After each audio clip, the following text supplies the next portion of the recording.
Hello, എല്ലാവർക്കും റംസാൻ കരീം. അപ്പോൾ ഇന്ന് ഞാൻ അയിലയും കൂനിപ്പൊടിയാണ് വാങ്ങിച്ചിട്ടുണ്ടായിരുന്നത് കേട്ടോ. അപ്പം മീനിൻ്റെ മണം കേട്ടപ്പോഴത്തേക്ക് പൂച്ച എവിടെന്നോ ചാടിക്കയറി വന്നു. പൂച്ചയ്ക്ക് അറിയില്ലല്ലോ നോമ്പുണ്ട് അതുണ്ടെന്നൊന്നും. മണം കേട്ട് കഴിഞ്ഞാൽ പാവം കുറേ ദിവസമായിട്ടൊക്കെ പൂച്ചകളൊക്കെ വിശന്ന് വലഞ്ഞിട്ടാണ്. കാരണം വീടുകളിൽ അങ്ങനെ ഒന്നും വേവിക്കലില്ലല്ലോ.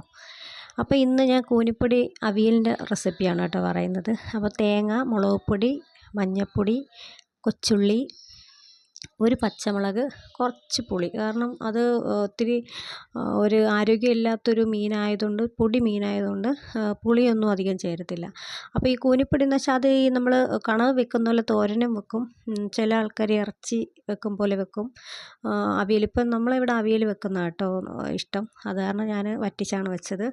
പിന്നെ അയല കറി വെച്ചു, പിന്നെ കപ്പ ഉണ്ടായിരുന്ന കപ്പ വെച്ചു, പിന്നെ ജ്യൂസ്, പിന്നെ ഒരു അടിപൊളി ഒരു ഷാർജയുടെ റെസിപ്പിയും കൂടെ പറയുന്നുണ്ട് കേട്ടോ. ഇതൊക്കെ നോമ്പ് തുറന്നതിന് ശേഷമാണ്.